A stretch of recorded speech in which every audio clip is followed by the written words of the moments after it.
ICJ. Hoy les daremos los titulares de las noticias más relevantes en el mundo del derecho.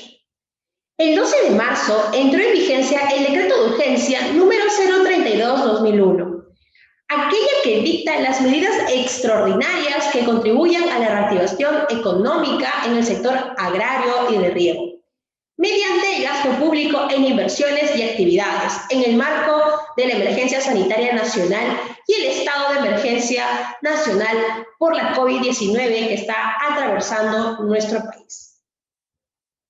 Modifican la normativa del régimen CAS en el Estado. Por insistencia, el Congreso publicó la ley número 31.131, que incorpora al régimen laboral del Decreto Legislativo 728, Ley de Productividad y Competitividad Laboral, a los trabajadores que desarrollan labores permanentes en las diversas entidades del Estado, contratados bajo el Decreto Legislativo 1057, que regula el régimen especial de contratación administrativa de los servicios CAS. La Oficina de Normalización Provisional, ONP, concedió más de 41.000 pensiones durante la pandemia. Pese a la emergencia sanitaria, la entidad tuvo que reinventar sus canales para mantener los servicios a los asegurados sin riesgo para su salud. Asimismo, declararon que el cronograma de pago de pensiones no tuvo ninguna variación y que mediante su plataforma onpvirtual.p se atendieron más de 284.000 solicitudes durante esta pandemia. Además, se afianzó el servicio de pago a domicilio, el cual permite que aproximadamente 9.000 pensionistas reciban sus pensiones en la puerta de su hogar, con el fin de no exponerlos al contagio de la COVID-19. Para cualquier consulta, la ONP también puso a disposición su canal y centro telefónico llamado ONP Te Escucha, con el número de contacto 034-2222. Repito, 034-222. Y el WhatsApp ONP 913-232-414, en las que asesores previsionales atienden las consultas de los aseguradores. Precisan el pago de horas extras a trabajadores por interrupción del derecho a la desconexión digital. En el caso que se llegue a un acuerdo entre el empleador y el trabajador para que este último realice alguna función o coordinación de su ámbito laboral, dicha labor se consideraría como trabajo sobre tiempo, donde el empleador deberá reconocer las horas extras siendo remuneradas o se compensará con un descanso sustitutorio. Asimismo, recordar que según el Decreto Supremo número 004/2021, establece que el derecho a la desconexión digital implica que el trabajador tiene derecho a desconectarse de todos los medios informáticos, de telecomunicaciones y análogos tales como Internet, telefonía, entre otros, utilizados para la prestación de su labor. Ex trabajadores públicos que fueron cesados irregularmente y no fueron reubicados pueden optar por el reconocimiento de los años de aporte pensionario. Mediante el Decreto Supremo número 005/2021, que establece medidas complementarias para la aplicación del artículo 11 del Decreto de Urgencia número 016/2020, que dicta medidas en materia de recursos humanos del sector público, se dispuso que los ex trabajadores cesados irregularmente puedan acceder al beneficio de pensión de jubilación reconocidos hasta los 12 años del cese irregular. 3 modalidades de firmas electrónicas serán reconocidas por el gobierno digital. Según el Decreto Supremo número 029/2021, que aprobó el reglamento de la Ley de Gobierno Digital y modificó el reglamento de la Ley número 27.269, Ley de Firmas y Certificados Digitales en el país, se reconocerán 3 modalidades de firmas electrónicas: la simple, la avanzada y la cualificada. La contratación pública. Uno de los principales problemas en el Estado es la creciente corrupción y amiguismo de los funcionarios y servidores públicos, lo cual afecta a la gestión de los recursos de las entidades públicas. La normativa peruana establece que existe una clara incompatibilidad entre el papel del servidor público y el favorecimiento a personas con las que se comparten vínculos de amistad o relaciones de consanguinidad. Por ello, las formas de contratación pública se deberían reformular y también ser parte de los proyectos de ley del futuro Congreso que se instaurará en julio de este año. Aprueban plan de actividades de la Comisión de Justicia Intercultural del Poder Judicial 2021 y renuevan a los miembros de la comisión. El 12 de marzo de 2021, el peruano publicó una resolución administrativa 000066-2021, mediante la cual aprueba el Plan Nacional de Actividades de la Comisión de Justicia Intercultural del Poder Judicial en el año 2021. Asimismo, al haber miembros en la comisión que renunciaron a su cargo, se recurrió a reemplazarlos por nuevos miembros. Queridos amigos y amigas, nos vemos en el siguiente noticiero y no te olvides de seguir nuestras redes sociales para mayor información. Con ustedes, Nuxia Seminario Hurtado. Hasta la próxima.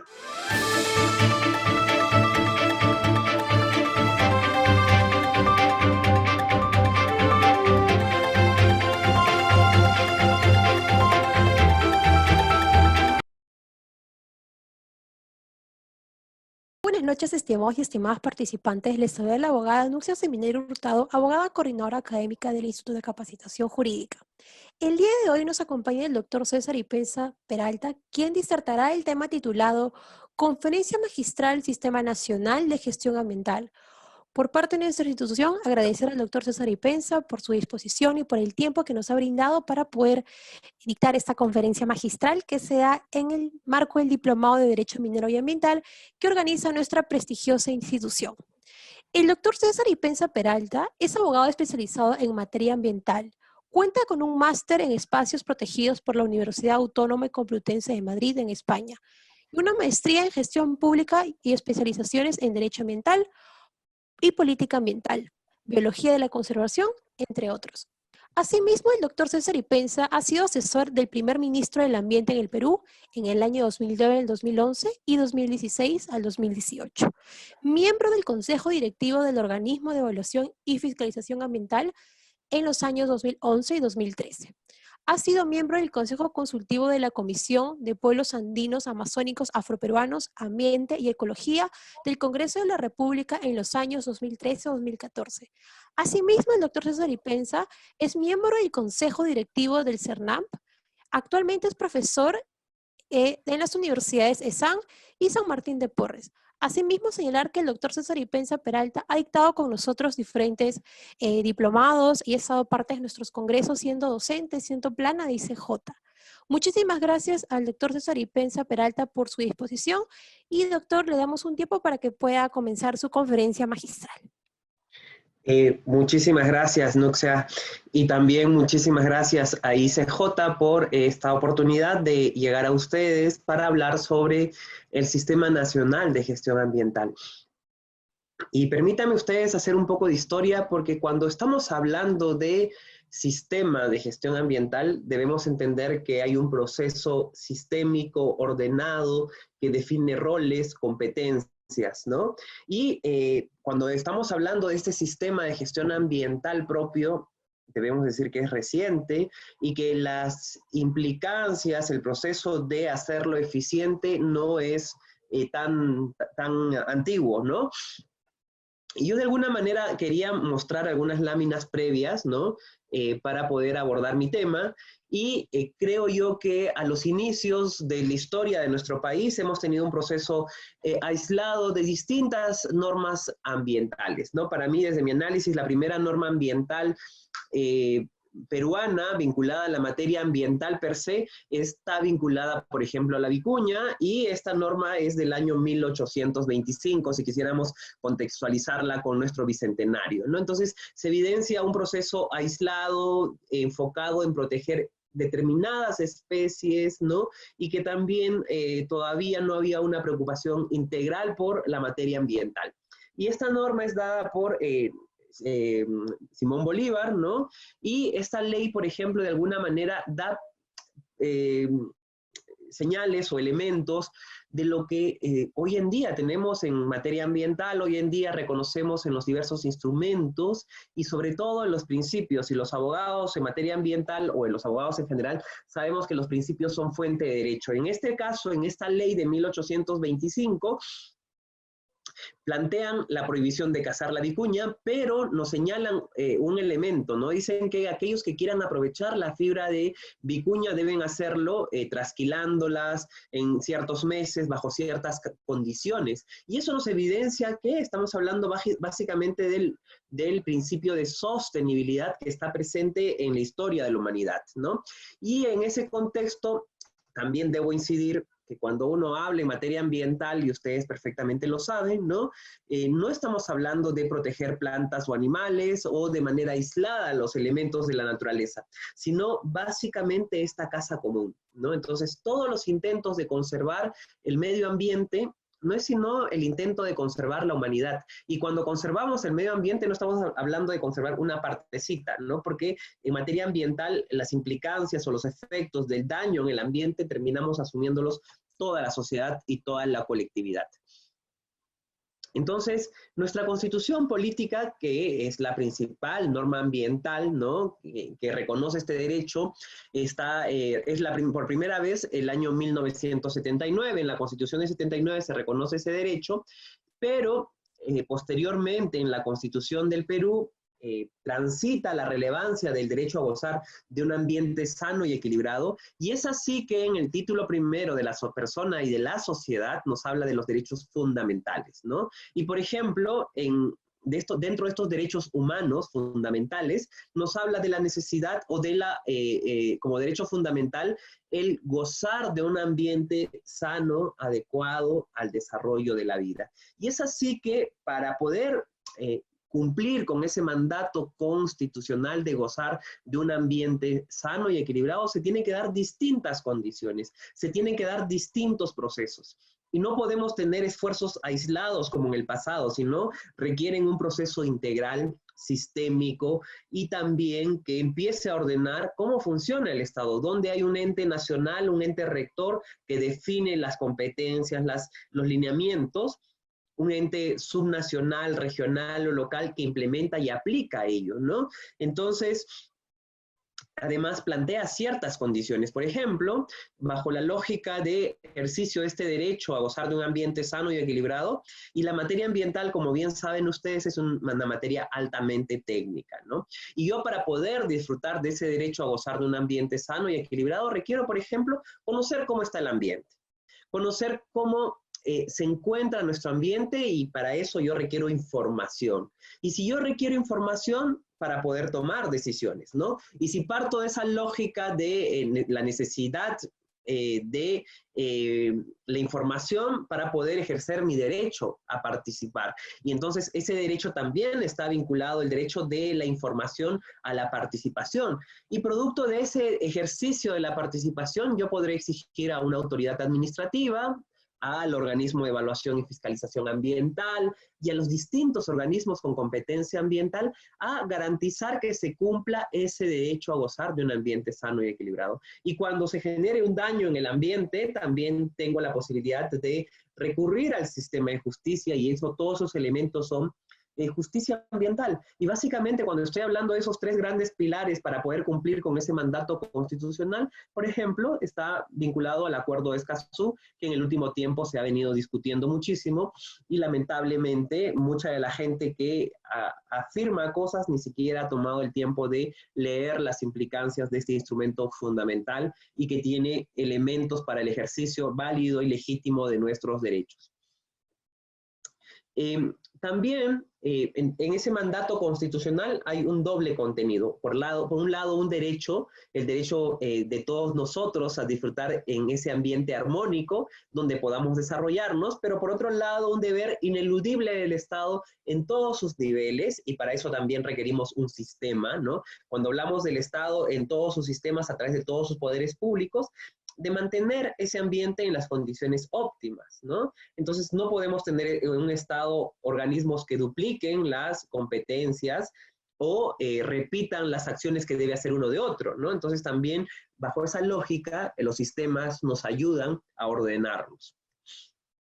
Además, debo precisar que ya el Tribunal Constitucional, mediante esta sentencia 048-2004 PITC, ¿no?, hace una lectura integral, sistémica de la Constitución, ¿no? Entonces nos dice que, de acuerdo a una interpretación integral, sistémica, de ese artículo 2, de ese derecho a gozar de un ambiente sano y equilibrado, y de los artículos 66 y 67 de la Constitución, que concluye el tribunal que una manifestación concreta de ese derecho de todos a gozar de un ambiente sano, adecuado, de un entorno idóneo para el desarrollo de nuestra existencia, es el reconocimiento que los recursos naturales, especialmente los recursos no renovables, como podrían ser los minerales, en tanto que son patrimonio de la nación, ¿no?, deben ser objeto de un aprovechamiento razonable y sostenible, ¿no? Y que los beneficios que deriven de ese aprovechamiento deben ser en favor de la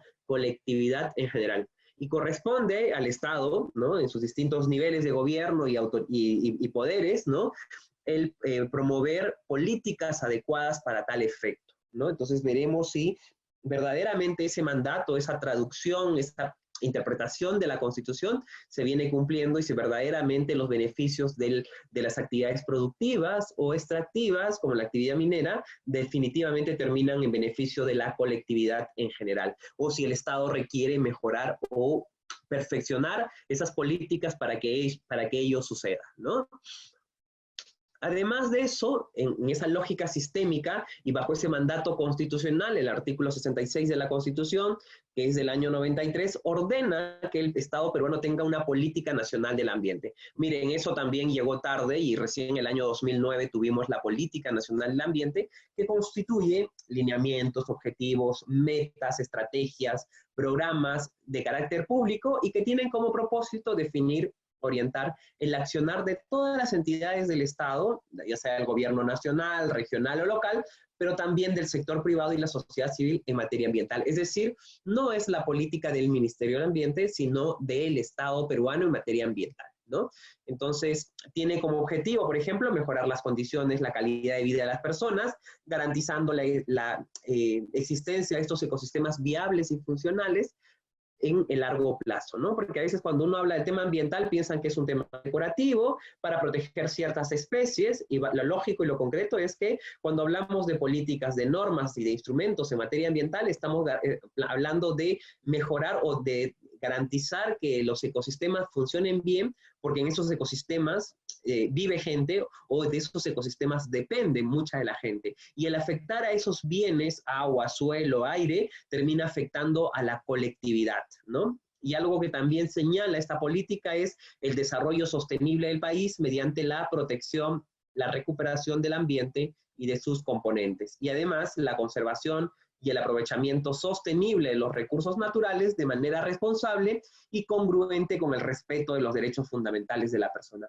Todos estos elementos que recoge, por ejemplo, la Política Nacional del Ambiente es coherente, ¿no? Hay una gobernanza ambiental con lo que dice la Constitución. Entonces hay una traducción y una aplicación lógica. Voy a pasar pronto esto también. Y miren cómo empezamos a transitar de la Constitución Política del 93, ¿no?, a la Ley General del Ambiente, que es del año 2005. Es decir, la Ley General del Ambiente reemplaza al Código del Medio Ambiente y los Recursos Naturales, cuando en el año 90 salíamos de una situación tremenda, caótica para el país, ¿no? Se decía que nadie invertiría en este país, y cuando se aprueba el Código del Medio Ambiente, el sector privado, puntualmente la CONFIEP y otros segmentos, empiezan a cuestionar, por ejemplo, el Código del Medio Ambiente, a decir que nadie iba a invertir bajo esos estándares y normas ambientales, y lo que hace el presidente Fujimori es emitir un decreto legislativo de promoción de la inversión privada, derogando el Código del Medio Ambiente. Y cuando se procedió a aprobar la Ley General del Ambiente pasó lo mismo, ¿no? Y hoy día tenemos unas imágenes muy similares cuando la CONFIEP y ADEX y otros gremios, y también los gremios mineros, empiezan a cuestionar, por ejemplo, acuerdos como el Acuerdo de Escazú, ¿no? Y puntualmente empezaron a cuestionar la Ley General del Ambiente, y podemos mostrar en algún momento, si nos da el tiempo, cómo estos se pronuncian a través de distintos medios de comunicación, asusando e incidiendo que nadie iba a invertir en nuestro país con esas normas ambientales y que hoy en día, después del año 2005, evidentemente no ha sucedido, ¿no? Y no es tan cierto que la visión limitada de la materia ambiental que tenemos por ciertos grupos en nuestro país sea un impedimento para el desarrollo de nuestro país en su integralidad. Y la Ley General del Ambiente nos da, bueno, tiene como finalidad ese ejercicio al derecho a un ambiente saludable, equilibrado y adecuado al pleno desarrollo de la vida y asegurar ese cumplimiento de contribuir a una efectiva gestión ambiental. Y para poder hacer una efectiva gestión ambiental, no me basta solamente declararlo, no me basta decirlo como funcionario, como empresario, nosotros somos amigables o respetamos o creemos en el medio ambiente, ¿no? Esos discursos vacíos a veces, lamentablemente, ¿no? Sino garantizar que suceda ello. Y por eso la Ley General del Ambiente tiene como objetivo mejorar la calidad de vida de la población y lograr el desarrollo sostenible del país. Y cuando hablo de desarrollo sostenible, miren, la materia ambiental no está para oponerse a algo, ¿no? La materia ambiental lo que hace es darnos claramente elementos para poder tomar decisiones. Y nos dice que no es para oponerme a la inversión, no es para oponerme al crecimiento de nuestro país, porque sería ilógico plantear ese tipo de situaciones en un país con tantas necesidades de infraestructura, de salud, de conexión, ¿no? Eso particularmente yo rechazo, ¿no? Entonces, cuando hablamos de desarrollo sostenible, decimos que se tiene que ponderar los elementos económico, social y ambiental. Yo no puedo decir que todo se proteja, ¿no? O que solo impere el tema ambiental, sabiendo que hay tantas deficiencias y necesidades, ¿no? Entonces, para esto tenemos distintos instrumentos para la toma de decisiones que en la práctica no están cumpliendo el rol. Por ejemplo, un estudio de impacto ambiental, ¿no? Tiene un componente de evaluación económica del impacto que genera el proyecto. Si uno me dice que un proyecto minero, por ejemplo, va a tener, no sé, pues $1.000 millones de beneficio su desarrollo. Pero si hacemos un análisis exhaustivo del impacto que generaría este proyecto y me dice que el impacto van a ser $2.000 millones en el ambiente en el largo plazo, ¿no? Definitivamente yo pondré una balanza y veré que ese proyecto no es viable económicamente, ¿no? Y tendremos que encontrar mecanismos para que se puedan desarrollar los proyectos reduciendo, mitigando o eliminando el impacto que generan, porque esos impactos se los estamos trasladando a nuestra sociedad y se los estamos trasladando a todos en su conjunto. Entonces, es así que la Ley General del Ambiente aparecen distintos principios como sostenibilidad, ¿no? Como precaución o cautela, prevención, ¿no? Internalización de costos, voy a pasarlos, solo mencionarlos, ¿no? O principios como el de responsabilidad ambiental, o principios de equidad, el principio de gobernanza ambiental, el principio de responsabilidad ambiental, que, bueno, tiene una dimensión también preventiva y una dimensión reparadora, ¿no? Entonces también eso debemos incidir.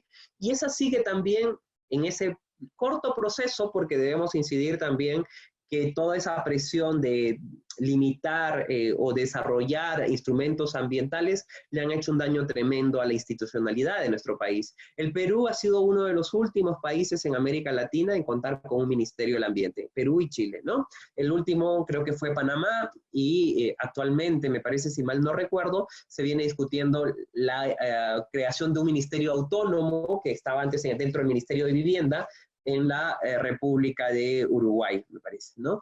Entonces, ese proceso tardío, a raíz de tantas presiones, de la presión que ejercen ciertos sectores de poder de nuestro país, lamentablemente nos llevó tarde a tener una institucionalidad que asume un rol mucho más proactivo, ¿no? Y en el último tiempo vemos también el abordaje lamentable de la materia ambiental en nuestro país, ¿no? Y es así que mediante los decretos legislativos 1013 y 1039 se crea el Ministerio del Ambiente.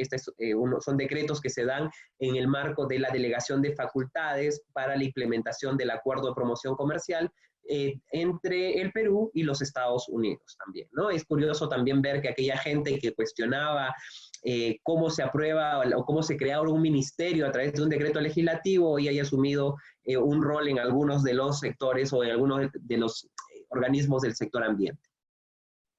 Estos son los objetivos estratégicos, ¿no? Por ejemplo, la función es diseñar, establecer, ejecutar y supervisar la política nacional sectorial ambiental y ser el ente rector, ¿no? Asimismo, nos plantea como ente rector del sector ambiental que debe ejercer ciertas competencias, debe ejercer la rectoría en cierto sistema, ¿no? Y es así que para poder ordenarnos en el Estado peruano tenemos este Sistema Nacional de Gestión Ambiental, que es un sistema funcional que agrupa a otros subsistemas, por ejemplo, al Sistema Nacional de Evaluación de Impacto Ambiental, al Sistema Nacional de Información Ambiental, al Sistema Nacional de Áreas Naturales Protegidas por el Estado y al Sistema Nacional de Fiscalización Ambiental. Ojo, estoy hablando solo de estos 4 subsistemas, porque tenemos también el Sistema de Recursos Hídricos, que está en competencia del sector agricultura, ¿no? Y también el Sistema forestal y de fauna silvestre, que está también bajo competencia de ese sector agricultura a través del Servicio Forestal y de Fauna Silvestre y a través de la Autoridad Nacional del Agua en el caso de los temas hídricos, ¿no? Entonces, miren cómo hemos transitado en la historia de nuestro país y eso me lleva a hablar del Sistema Nacional de Gestión Ambiental, ¿no? Entonces, cuando hablamos del Sistema Nacional de Gestión Ambiental, estamos hablando de los sistemas que ya les mencioné, de estos 4 que vamos a abordar de alguna manera pronto, este Sistema de Recursos Hídricos y este Sistema Nacional Forestal, el SINAFOR, ¿no? Y en ese sentido, tenemos la Política Nacional del Ambiente como gorro, para ordenar ese sistema, pero también tenemos roles dentro de los sistemas regionales y de los gobiernos locales que tienen mandatos expresos para desarrollar en virtud de este Sistema Nacional de Gestión Ambiental, sistemas regionales de gestión ambiental y también sistemas locales de gestión ambiental, que en gran medida, y también valga la pena recordar, no todos los gobiernos regionales han hecho un esfuerzo para poder implementarlo o para poder desarrollarlo. Y si vamos ya a aterrizar cada uno de estos sistemas de manera muy rápida, y yo les voy a hacer un repaso muy rápido porque lamentablemente en una hora no es posible explicar todo el sistema de gestión ambiental, voy a tratar de plantearles casi un brochazo de todo ello para entender el funcionamiento, ¿no? Si bien es cierto, el Sistema Nacional de Gestión Ambiental nos da ese orden del orden nacional de decirnos quién es el ente rector, quién es la autoridad, cómo funciona, ¿no? De alguna manera también ordena los otros sistemas, como el Sistema Nacional de Evaluación de Impacto Ambiental. Y cuando estoy hablando, del Sistema Nacional de Gestión Ambiental, también para mí el primer gran sistema es el Sistema de Evaluación de Impacto Ambiental. Y siempre debemos incidir que no hay actividad con impacto cero, ¿no? Pero nadie tiene por qué sufrir el daño que otro causa, sencillamente, ¿no? Y es así que también la ley que crea el Sistema de Evaluación de Impacto Ambiental es del año 2001, imagínense, ¿no? Y la ley mandaba que se reglamente en 60 días y nunca se reglamentó, y después que se crea el Ministerio del Ambiente, recién se aprueba el año 2009 mediante Decreto Supremo 019, y de alguna manera hace que se implemente y se aplique este sistema que era tan antiguo en nuestro país y que lamentablemente no terminaba de aprobarse. Y eso también debemos incidir la responsabilidad de quienes serán, de quienes bloquearon que el Perú avance y lamentablemente hasta el día de hoy no se ha implementado en su integralidad este sistema de evaluación de impacto ambiental, donde el Ministerio del Ambiente ejerce la rectoría, es la autoridad y el administrador de este sistema. Luego tenemos autoridades sectoriales, autoridades regionales y locales, ¿no? Entonces, esto nos permite de alguna manera entender cómo llegamos a este sistema de evaluación de impacto ambiental, porque en la segunda mitad del siglo XX se empiezan a ejecutar grandes proyectos, ¿no? Construcción de infraestructura, muchos de esos proyectos financiados por la banca internacional o por organismos de cooperación técnica, ¿no? Aplicaron tecnologías distintas y estas actividades, estos proyectos generaron impactos adversos en el ambiente. Entonces, esto generó críticas a nivel internacional y, por ejemplo, esta es una carretera, la carretera central, ¿no? Donde en el pasado, en los 50, estaba cubierto de bosques y a raíz de un proyecto mal diseñado, sin evaluar el impacto y sin prever los impactos que podía generar, termina como hoy en día, ¿no? O en este caso tenemos una mina abandonada antes de la obligación de tener un estudio de impacto ambiental o un plan de cierre que también genera pasivos ambientales mineros y que evidencia también y es un elemento para que luego pueda ser utilizado por grupos que cuestionan la actividad para bloquear, para sembrar temor, ¿no? Y creo que este tema también requiere mucha atención de las distintas autoridades y también de resolver esos casi o más de 9.000 pasivos ambientales actualmente en nuestro país. Porque hoy en día podemos ver prácticas de avanzada, ¿no? Proyectos mineros que han reconstruido el paisaje después de desarrollar la actividad minera, y ahí tenemos algunas imágenes, ¿no?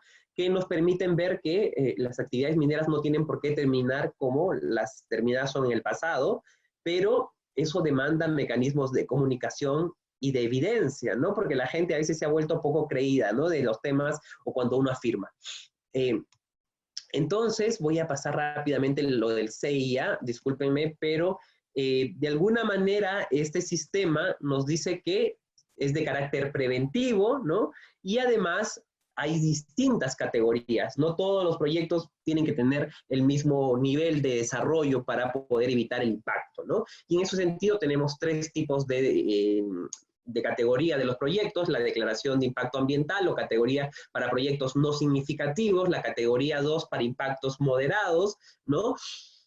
Y esto requiere un estudio de impacto ambiental semidetallado. La categoría 3, cuando tenemos impactos ambientales significativos, y aquí se requiere un estudio de impacto ambiental detallado, ¿no? Entonces, por ejemplo, la construcción de una gasolinera o una ubicación de un cementerio va a requerir una declaración de impacto ambiental, ¿no? O el mejoramiento de una trocha carrozable, ¿no? Que ya existía, requerirá un estudio de impacto ambiental semidetallado, o la construcción de un proyecto minero grande requerirá siempre un estudio de impacto ambiental detallado, o la construcción de una carretera o de una trocha en la Amazonía requiere un estudio de impacto ambiental detallado.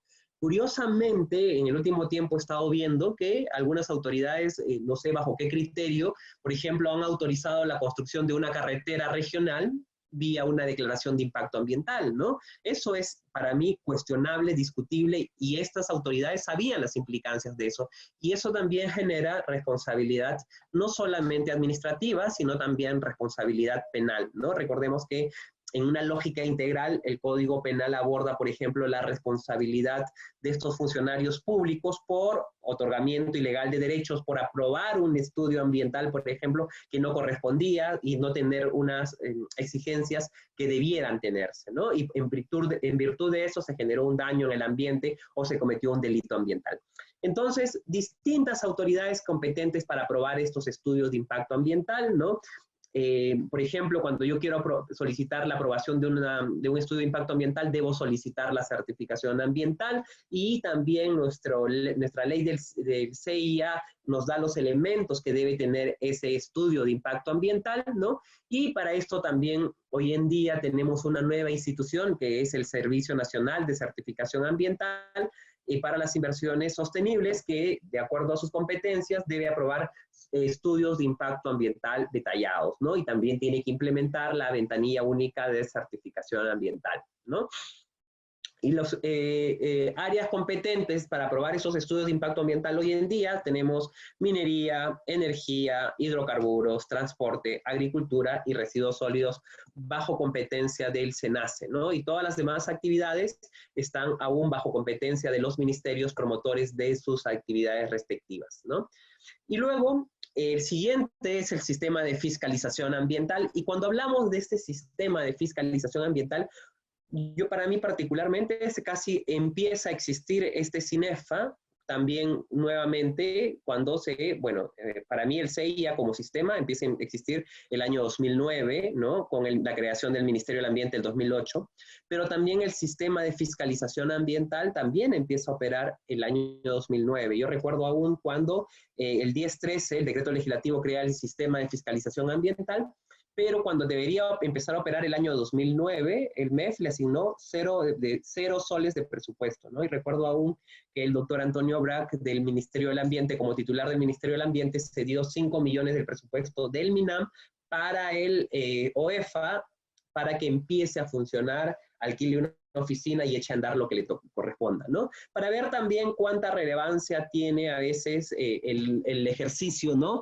De la creación, del inicio de la consolidación de cada una de las autoridades, ¿no? Lo cierto también es que gran parte del sector privado ha resistido mucho a que se ejerza ese rol de ejercicio de la fiscalización ambiental, de que se cumpla con lo que están obligados, ¿no? Y si vemos en un lado sistémico, yo simplemente incidiré que de nada me sirve tener un estudio de impacto ambiental si no hay alguien que verifique que se cumplan lo que dicen. Entonces, para hablar de un sistema de gestión ambiental, debemos decir que lo que hace el CINEFA básicamente es verificar el cumplimiento de las obligaciones que cada administrado y que cada autoridad asumió. Nadie asume estos compromisos de manera desconociendo lo que le corresponde, ¿no? Y además, todos en el país debemos cumplir con la ley. Y en ese sentido, lo que verifica o lo que hace el sistema de fiscalización ambiental, por ejemplo, es asegurar que se cumpla la legislación ambiental en su integralidad, ¿no? Los estándares de calidad ambiental, los límites máximos permisibles, las leyes, ¿no? Los estudios de impacto ambiental que han sido aprobados o los instrumentos de gestión ambiental que tenga cada administrado, ¿no? Supervisa y garantiza que las funciones de evaluación, supervisión, fiscalización, control y potestad sancionadora en materia ambiental que está a cargo no solo del OEFA, sino de distintas entidades de fiscalización ambiental, ¿no? Se realicen de forma independiente, imparcial, ágil y eficiente, ¿no? Y es el OEFA en este caso que es el ente rector de este sistema, ¿no? Que fue creado por el 1013 y ha empezado a asumir de manera progresiva las competencias en los distintos sectores, ¿no? Y subsectores. Y los órganos que lo comprenden son el Consejo Directivo, la Dirección de Evaluación, la Dirección de Supervisión, de Fiscalización, y aquí tenemos, por ejemplo, un tribunal administrativo, que es el Tribunal de Fiscalización Ambiental, ¿no? Y las competencias del OEFA es el ente responsable de fiscalizar minería mediana y grande, hidrocarburos, electricidad, pesca, papel, producción, cemento, cerveza, curtiembre, organismos vivos modificados, ¿no? Entre otros, como el biocombustible, el biodiesel 100, alcohol, carburante, actividades manufactureras previstas en la partida 2710 o la 2695 y todas las demás actividades del sector producción que ya han sido transferidas, ¿no?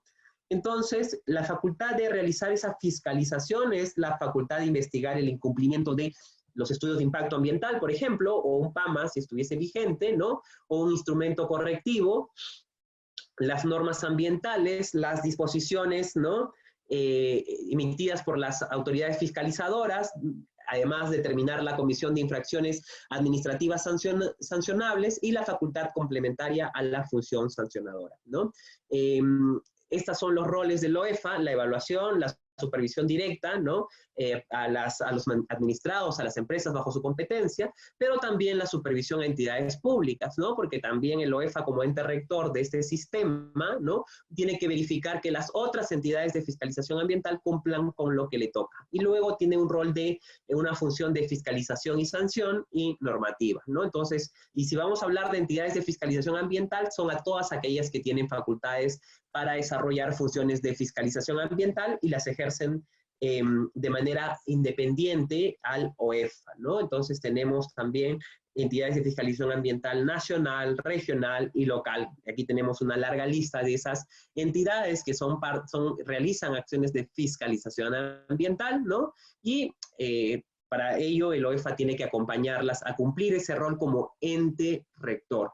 Porque la rectoría no solamente declara en la ley, sino la rectoría también tiene que aplicarse al orientar, al acompañar a los miembros de ese sistema para que cumplan con el objetivo máximo que tienen, ¿no? Discúlpenme, mis láminas se han cortado, pero en ese sentido, bueno, ya les decía, la fiscalización ambiental, la posibilidad o de investigar el incumplimiento de estos instrumentos, ¿no? Por ejemplo, instrumentos de gestión ambiental como PAMAS, DIAS, EIA, detallado, semidetallado, ¿no? Y básicamente eso, ¿no? Las instancias, y en base a si alguien incumple eso, básicamente se da un proceso administrativo sancionador, un PAS, y también se garantiza la doble instancia, ¿no? De la última instancia administrativa es el Tribunal de Fiscalización Ambiental. Bueno.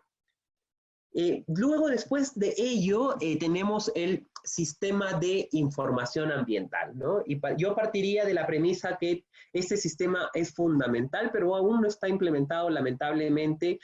Su nacimiento como sistema se da en la Ley General del Ambiente, que es del 2005, ¿no? Y cuando hablamos del sistema de información ambiental, básicamente estamos hablando de la necesidad de contar ¿con qué? Con información. ¿Cómo puedo yo pedir a un funcionario que tome decisiones si no tenemos suficiente información? ¿Cómo queremos que podamos resolver una problemática ambiental si no tenemos suficiente información? ¿Cómo podemos tomar decisiones con la ausencia de información? Entonces, este CIMIA se convierte en una pieza importante para poder tomar decisiones, porque con información se construyen estudios de impacto ambiental, con información se realizan acciones de fiscalización o se protegen espacios distintos, ¿no? Creo que la información siempre es necesaria para todo y nunca hay nunca la información será suficiente, ¿no? Entonces, pero eso requiere la construcción sistémica, ¿no? Y este CIMIA constituye una red de integración tecnológica, institucional y técnica para facilitar la sistematización, el acceso, el uso e intercambio de información para los procesos de toma de decisiones, ¿no? Y el Ministerio del Ambiente es quien dirige este sistema, ¿no? Y todas las instituciones públicas que generan información están obligadas a brindar esa información. Pero además, miren, podemos tener leyes muy simpáticas que las crean, ¿no? Pero la rectoría no se suplica, se ejerce, ¿no? Y ahí tenemos un problema tremendo cuando tenemos autoridades débiles para ser responsables de ese ejercicio, ¿no? Entonces, por ejemplo, todos los informes, todos los documentos deben estar a disposición de las entidades en base a las normas de transparencia y acceso a la información pública, ¿no? Y el Estado, por ejemplo, debe incluir en las estadísticas nacionales la información del estado del ambiente y de sus componentes, ¿no? Entonces, para mí, hay sistemas como el CIGERSOL en temas de residuos sólidos que deberían estar dentro de este sistema, ¿no? Porque no es posible tener más sistemas que dupliquen o que complejicen a la gente para tomar decisiones, ¿no? Por ejemplo, si yo quisiera saber cuánta es la necesidad del Estado para resolver toda la problemática de tratamiento de los residuos sólidos, ¿no? O si quisiera conocer qué tipo de residuos sólidos generan tales distritos, porque no todos tienen la misma problemática, no todos van a tener grandes rellenos sanitarios, por ejemplo, que todo el mundo piensa, ¿no? Entonces, esa respuesta la tiene que dar bajo esa lógica de la información sistematizada y que debiera estar a disposición de todos, ¿no? No mantenerse bajo 7 llaves o un candado con códigos de acceso, porque es información pública y que se requiere para todos, ¿no? Entonces, también eso. O si no sabemos cuál es la calidad del aire en Lima, por ejemplo, en ciertos distritos periurbanos, ¿no? ¿Cómo podemos tomar decisiones si no sabemos si la calidad del aire está mala, pésima, o algunas veces tenemos algunos reportes que nos alertan que la calidad del aire es una de las peores ciudades de América Latina, ¿no? Entonces, bajo esa lógica, si no sabemos, no podemos pedir, por ejemplo, mejorar las condiciones del transporte urbano, mejorar las condiciones de ciertas plantas de procesamiento, ¿no? O de generar mecanismos o incentivos como el bono de chatarreo. Entonces, la información siempre es necesaria para tomar decisiones. Y es así que, por ejemplo, ¿no? Uno podría, a través de ese sistema, acceder a información sobre los diferentes componentes, ¿no? Del ambiente: el aire, el agua, el suelo, la biodiversidad, los residuos sólidos, ¿no? Y Para esto la información debería estar compuesta de indicadores, ¿no? De mapas temáticos, de documentos completos, de informes sobre el estado del ambiente, de la legislación ambiental, entre otras, ¿no? Para que sea una herramienta de apoyo en la implementación del Sistema Nacional de Gestión Ambiental. Y si verdaderamente funcionase ese sistema, no tendríamos que tener, por ejemplo, tantos estudios voluminosos en los estudios de impacto ambiental, donde nos repiten casi en las líneas bases tanta información que debiera estar a disposición de todos. O una vez generada esa información, debería estar en este sistema para que sea utilizada por toda la gente en general y no tengamos que estar haciendo esfuerzos denodados para poder trabajar en campo y encontrar información cuando ya esta debiera estar facilitada por el Estado y por este sistema de información ambiental. Y como bien señala la Ley General del Ambiente, debiera estar en apoyo como herramienta para que funcione ese Sistema Nacional de Gestión Ambiental, ¿no? Y algunos, bueno, eso no solamente es en el ámbito nacional, sino también la ley contempla y el mandato expreso es para que los gobiernos subnacionales, para que los gobiernos locales tengan estos sistemas de información ambiental a disposición, ¿no? Es decir, cada municipio y cada gobierno regional debiera tener sus propios sistemas, ¿no? Como los tiene, por ejemplo, Ayacucho, La Libertad, ¿no? Trujillo como ciudad, ¿no? Cajamarca, ¿no? Entonces, esto también nos permite de alguna manera tener toda esa lógica integral de información que permita avanzar. Y cuando estamos hablando de ya básicamente, casi antes de pasar al último sistema que quiero abordar, cuando hablamos del Sistema Nacional de Gestión Ambiental, yo creo que todavía, a pesar de todos los mecanismos que hay, no funciona en su integralidad, porque hay un ente rector, ¿no? Y ese ente rector tiene que hacer que sucedan las cosas, ¿no? Y dentro de esa rectoría no es que yo te pida de favorcito que lo hagas, sino tengo que obligar a hacerlo. Y no necesito necesariamente generar mecanismos de denuncias para eso, ¿no? Entonces creo yo que en el último tiempo el sector ambiente lamentablemente está venido a menos, no sé cómo llamarlo, y disculpen ese calificativo, ¿no? Porque en la práctica, el sistema de evaluación de impacto ambiental, que es una pieza fundamental para el funcionamiento de este sistema, ¿desde qué año es? 2009. Y aún a pesar de todo eso, no todos los sectores se han adaptado o se han adecuado al CIA, ¿no? O de alguna manera vemos un tránsito a cambios reglamentarios en los subsectores, ¿no? Y se evidencia de alguna manera situaciones de vulneración de la lógica de su integralidad, de su coherencia, ¿no? De la integralidad que se menciona, por ejemplo, en el sistema de evaluación de impacto ambiental. Por otro lado, el sistema de fiscalización ambiental ha hecho un esfuerzo importante, creo yo que es quien de alguna manera más ha avanzado en el país por lo que significa, ¿no? Y también el hacer mucho requiere recursos, ¿no? A pesar de todos estos intentos fallidos de ciertas empresas de cuestionar ese famoso aporte por regulación para que la actividad deje de funcionar, ¿no? Porque la lógica era pedir la inaplicación del pago de este aporte por regulación, y además la devolución de todo lo pagado, que ya fue resuelto gracias bien a favor de la OEFA por el Tribunal Constitucional, evidencia que ese pago no es confiscatorio, ¿no? Y que es legítimo de alguna manera y que debe ser pagado para que debe ser un aporte para que se pueda ejercer esa fiscalización en las actividades mineras y de hidrocarburos que son altamente caras y complejas, ¿no? Y por último, el CINIA, ¿no? Que si uno entra al día de hoy, me dirá si verdaderamente todo lo que manda la ley puede encontrarse, y eso también nos muestra que todavía hay distintas patas cojas, ¿no? Y que impiden que ese sistema de gestión ambiental pueda funcionar de manera integral. Luego el último sistema es el Sistema Nacional de Áreas Naturales Protegidas por el Estado, y aquí yo también voy a tomarme un poquito más de tiempo, ¿no? Cuando hablamos de este Sistema Nacional de Áreas Naturales Protegidas por el Estado, básicamente mucha gente, sobre todo vinculada a los sectores productivos o extractivos, piensa que cuando alguien establece un área protegida es en beneficio de un grupo o de uno. cuando estamos hablando que esto es patrimonio de la nación, ¿no? Y si hablamos que es patrimonio de la nación, es propiedad de todos nosotros los peruanos. Y para hablar del Sistema Nacional de Áreas Naturales Protegidas por el Estado, debemos hacer historia también, ¿no? Para mí, el primer parque nacional, bueno, en la historia, el primer parque nacional del mundo se creó en Estados Unidos, ¿no? Que fue el Parque Nacional de Yellowstone, legalmente constituido, que fue en marzo del año 1872, ¿no?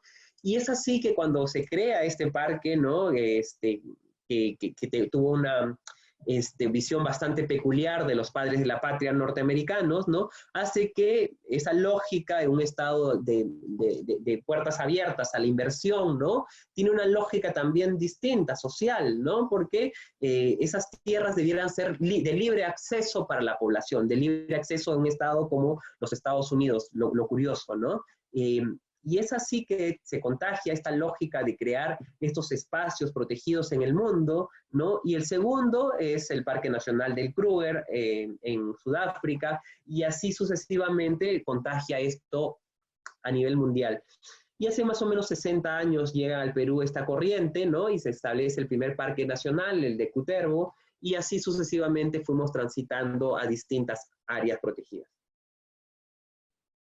Para mí me parece bastante sorprendente que un peruano o una peruana cuestione que el Estado o los peruanos podamos tener esos espacios que van a garantizar la permanencia de ciertos ecosistemas para las futuras generaciones y para la colectividad. Les debo confesar que me llena de mucha sorpresa cuando escucho a un abogado o una abogada que trabaja para cierto sector no conservacionista, ¿no? Cuestionar que el Estado tome la decisión legítima de proteger estos espacios en beneficio de todos y que es propiedad pública para todos, ¿no? Entonces también allí, no sé, a veces no entiendo yo y no sé cómo justificarlo, cómo entenderlo, ¿no? Entonces, cuando hablamos del Sistema Nacional de Áreas Naturales Protegidas por el Estado, debo precisar que estamos hablando del SINAMPE, y si bien es cierto, antes, hace más de 60 años, se establecían áreas protegidas vía unas leyes del Congreso o iniciativas que estaban a cargo del Ministerio de Agricultura, ¿no? Porque no teníamos Ministerio del Ambiente, sino hasta el 2008 recién, se empiezan a crear distintos espacios, ¿no? Pero también eran esfuerzos aislados, no integrales.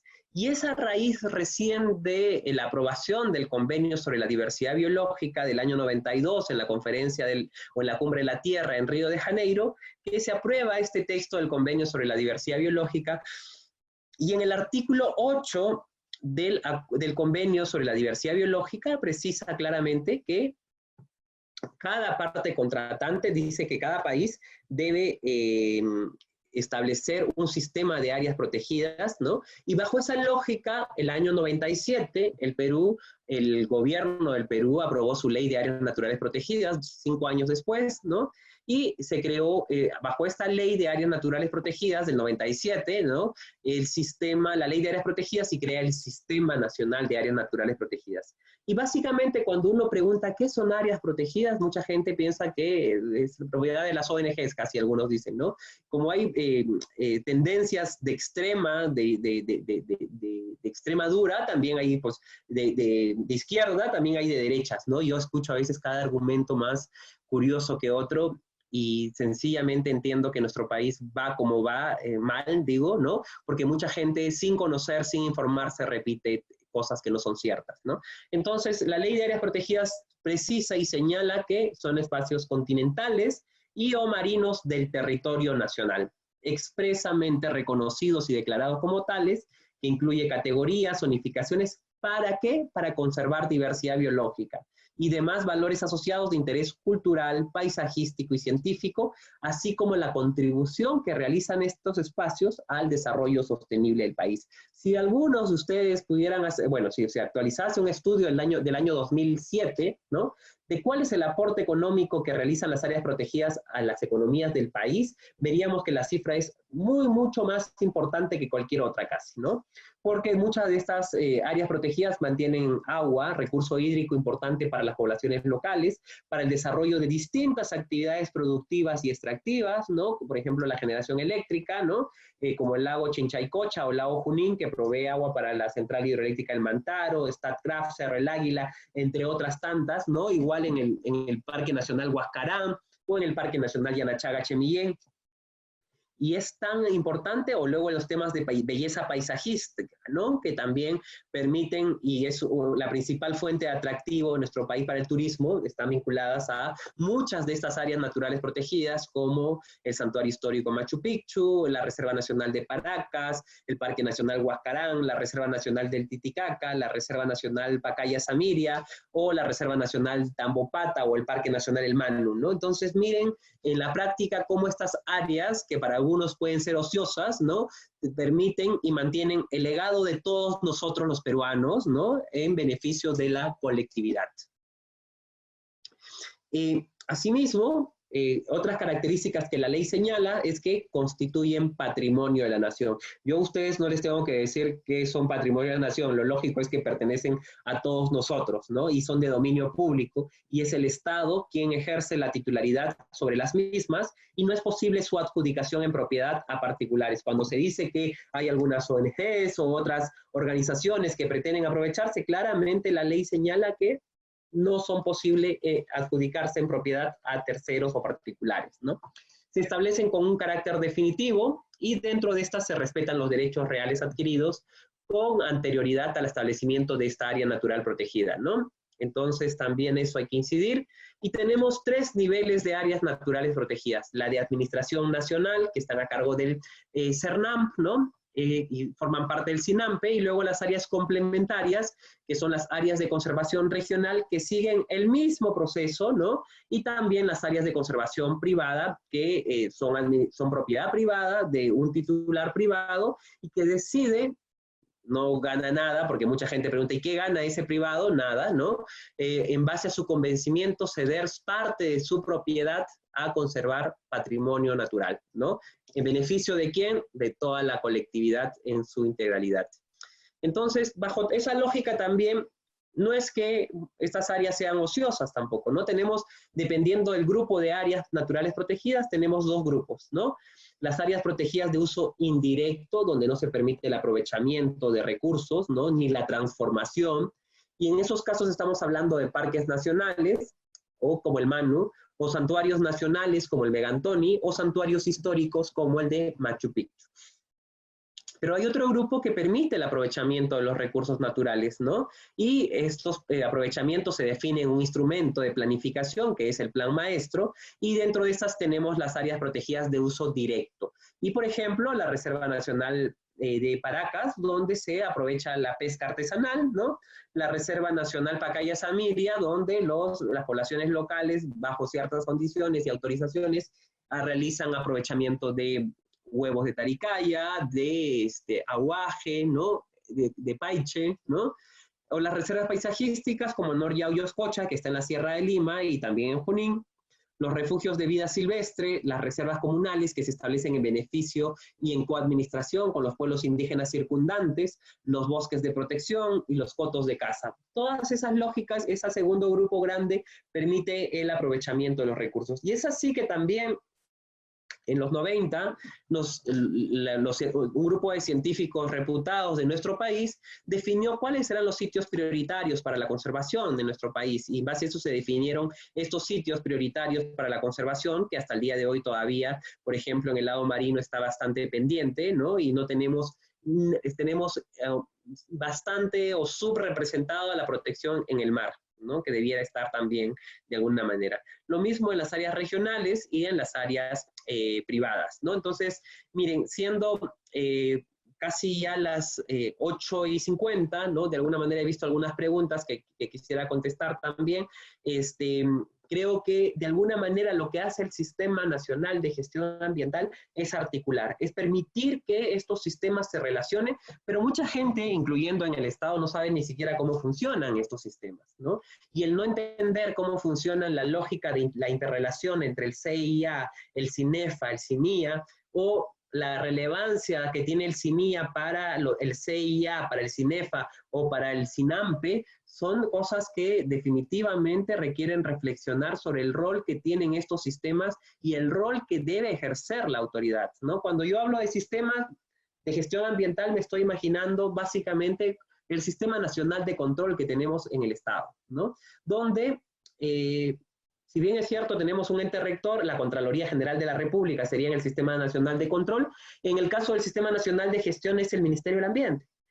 Si el Sistema Nacional de Control tiene OSIs, ¿no? Órganos de control institucional en distintos gobiernos regionales, en distintos municipios, en distintos ministerios, todos responden al Contralor, ¿no? Que está en Lima, pero ellos están ubicados en otros lugares. Y si bien es cierto, el ministerio, el gobierno regional o el municipio le paga el sueldo a ese OSI, ¿no? Todos responden sistémicamente a ese ente del sistema de control.